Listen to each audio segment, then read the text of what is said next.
alas 6, sabi niya, nay, penga ko 50. Sabi niya, bakit nak? Kakain lang ako ng 20 log, sabi niya. Kapag akyat mamaya-maya, naliligo ako. Sabi ng kapitbahay namin, Celia, yung anak mo patay na ano?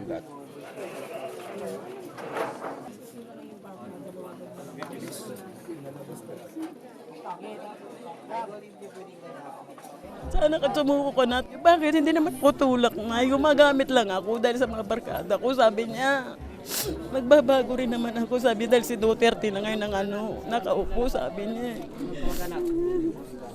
Wala pa. Ako lang iyak.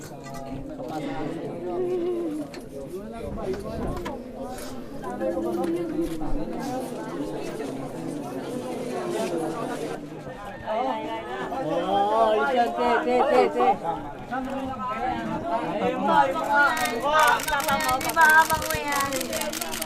Dito ka, hindi. Te, Yan yung pinapasok ko.